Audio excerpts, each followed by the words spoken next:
यहाँ पर जाट नॉन जाट की कोई लड़ाई नहीं, हमारी लड़ाई है भेदभाव और आसमान। एरिया में 4 दिन में पानी एक बार आता हूँ, वहाँ नौकरी की कैसे मतलब आशा रखते हैं। कांग्रेस ने हमारा यहाँ पर 55 साल तक के राज में किया, वो 55 महीने के अंदर बीजेपी ने कर दिया। हम इनको यही दिखा रहे हैं कि भाई इन लोगों की शराब लेके रख लो, बाद में पी लियो। दलित और पिछड़ा वर्ग के साथ हमेशा बड़ी चालाकी के साथ ठगी होती रही।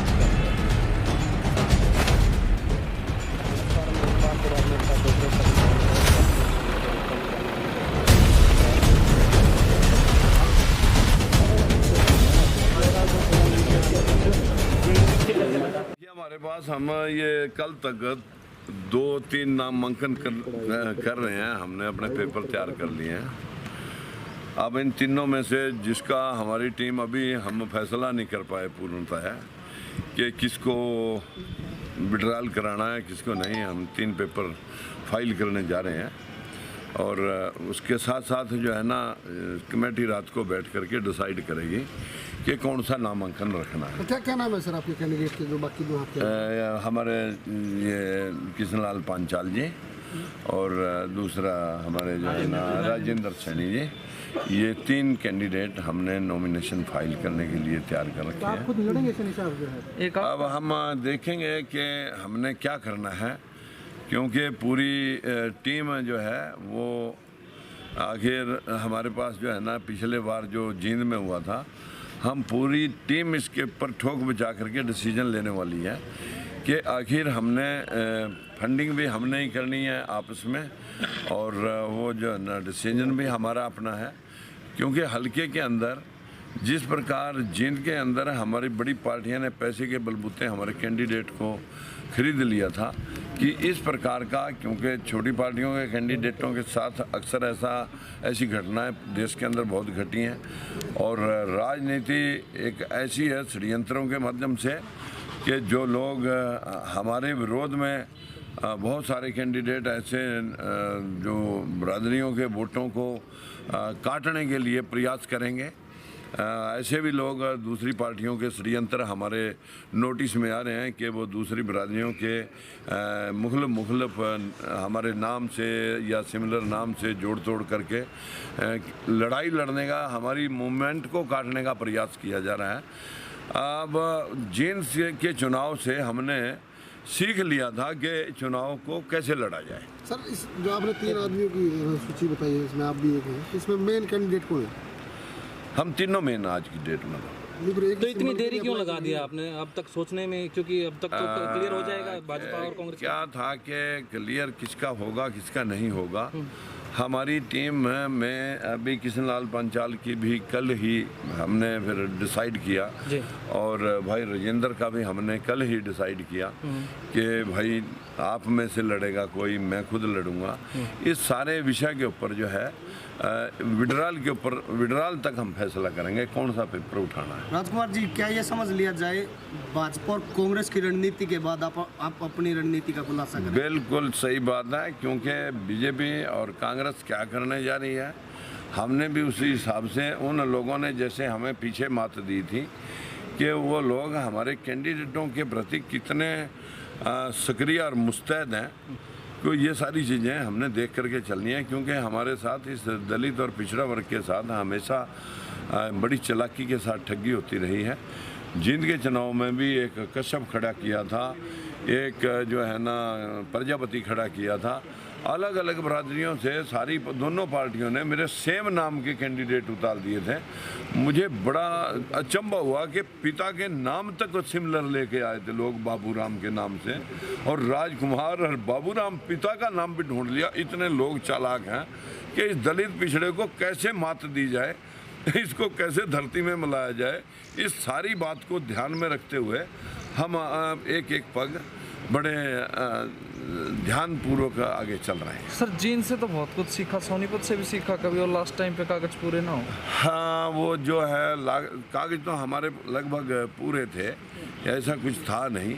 लेकिन हमारे पास जो है ना कैंडिडेट जो मैडम राजबाला थी, उन्होंने अपनी नौकरी छोड़ करके इस चुनाव में अपना नामांकन किया था। उनकी मायूसी को देख करके फिर हमने अपना कागज जो है जो भाग दौड़ करके हमने पूरे करने थे। फिर जब हमने इनका मन बना लिया कि इन्हीं को लड़ाया जाए जिन्होंने अपनी नौकरी का त्याग कर दिया, 1-1.5 लाख रुपया जो आदमी सैलरी पर छोड़ करके अपने तपस्या पार्टी के लिए 4 साल से काम कर रही थी, तो इस एंगल से वो फिर सैनी साहब एक और सवाल है जी। आप खुद आए हो या किसी ने बुलाया आपको इलेक्शन लड़ने के लिए?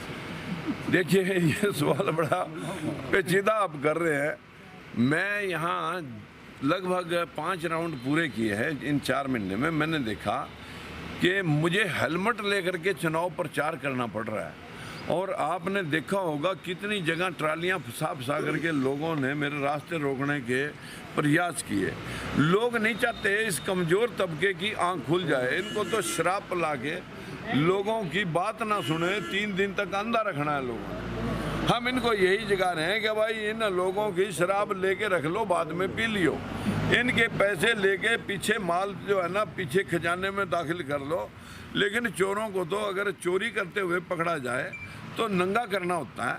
अगर आप वाकई अपने बच्चों की हिस्सेदारी के लिए, इस हलके के विकास के लिए अगर अपना सेक्रीफाइस करना चाहते हो, जिसमें कांग्रेस लगभग 55 साल के 52-53 साल के हरियाणा के अंदर अगर सरकार 53-54 साल में कुछ नहीं कर सकी, तो अब क्या करने जा रही है? बीजेपी भी 6वीं बार इस देश के अंदर राज कर रही है, और जो सर्वनाश कांग्रेस ने हमारा यहाँ पर 55 साल तक के राज में किया, वो 55 महीने के अंदर बीजेपी ने कर दिया।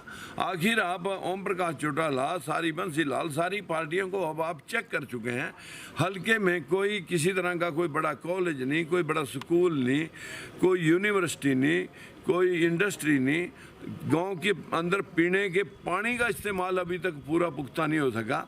मैं जसराना गांव का, बिलबलान गांव का, गुमाना गांव का आपको सीधा उदाहरण आपके सामने रखता हूं। जैसे ही मैंने मीटिंगें की, मीटिंगों में से लोग उठ करके किसी आदमी ने आया कि बताया रे पानी आ गया, इतने में पूरा का पूरा गांव उठ करके भाग गया। अरे मैंने कहा क्या हो गया, पानी तो आया।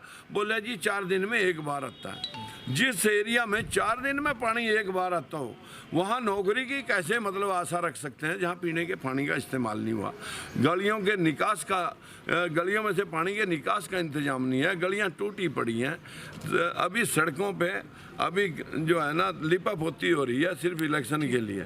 नहर में पानी अब आया इनके पास 4 साल में, नहीं तो किसी टेल के ऊपर पानी नहीं गया।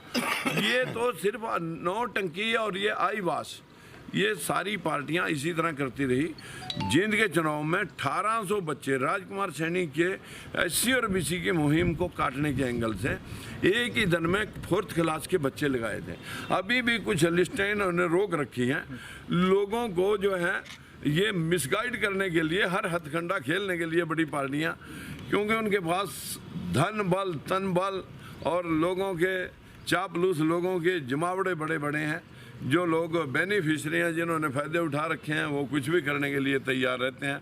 भाई हम तो नया खेत बीज रहे हैं, अब नए खेत में हमारे पास तो जो है ना चलने के लिए भी अपने आप साधन जुटाना है, लोगों को समझाने के लिए भी समय खुद लगाना है। उनके पास तो बहुत कुछ साधन है, दोनों पार्टियों के पास, तीनों पार्टियों के पास, जिन्होंने देश को लूट रखा वो तो हर क्या बदलाव चाहते हैं बाई इलेक्शन में? इसके अंदर हम प्रदेश के अंदर जो आरक्षण के पीछे देश के अंदर माहौल ख़राब हुआ, हमने सबसे पहला मुद्दा यही कहा था कि अगर आज हमें आरक्षण नहीं चाहिए, हमें चाहिए हमारा हिस्सा, और हिस्सा मांगे से कोई देगा नहीं। इसलिए देश में 100% सबको आरक्षित कर दो, चाहे ब्राह्मण है, जाट है, राजपूत है, और चाहे बनिया है, ठाकुर है, कि सबको आरक्षित कर दो। जो जनसंख्या अनुपात है, जो संविधान में लिखा हुआ, सबके हिस्से बराबर हैं। देश के अंदर एक रोजगार की नीति लाई जाए। जब ज़्यादा रोजगार होंगे तुम्हारे पास, तुम 10-10 दे दो, लेकिन एक घर में जिनका सत्ता के अंदर हस्तक्षेप पूरा रहा, वो तो ले रहे हैं 10-10 नौकरी, और बाकी के परिवारों को एक भी नौकरी नहीं मिली। आधे से ज़्यादा तो मेरे भाई जो यहाँ कैमरा उठा करके लगे हैं, इनमें से भी बेरोजगार खड़े हैं। मैं आपकी भी लड़ाई लड़ रहा हूँ।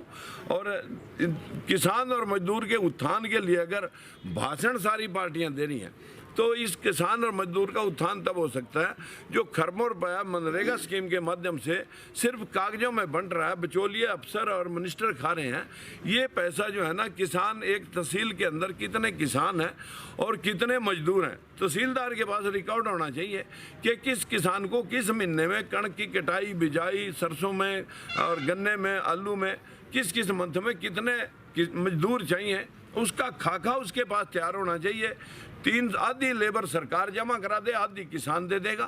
मजदूर के जब 500-600 रुपये दिहाड़ी के बन जाएंगे, उसके भी लगभग 15-18 हज़ार रुपये की जब महीने की सैलरी बन जाएगी, उसे किसी के 5 किलो दाने लेने की लोड़ नहीं पड़ेगी। तो आपको लगता है ये प्रैक्टिकल है सारी चीज़? ये प्रैक्टिकल चीज़ें हैं। पैसा उतना बन रहा। मैंने ये भी पूछा था कि एक जिले में कितने करोड़ रुपया, बोले जी यहाँ पर 12 करोड़ रुपया विभिन्न स्कीमों में एड के रूप में आता है। अगर उस 12 करोड़ को किसानों और मजदूरों में सीधे हिसाब से बांट दिया जाए, भ्रष्टाचार रोक करके, तो मैं दावे से कह सकता हूं कि पूरे किसानों की आधी लेबर जा सकती है। ठीक, थैंक यू। सैनी साहब, अगर दोनों ही पार्टियां कांग्रेस और बीजेपी जाट कैंडिडेट को उतार दे तो क्या गवाना जैसा? मेरा यहाँ पर जाट नॉन जाट की कोई लड़ाई नहीं है। हमारी लड़ाई है भेदभाव और असमानता के खिलाफ।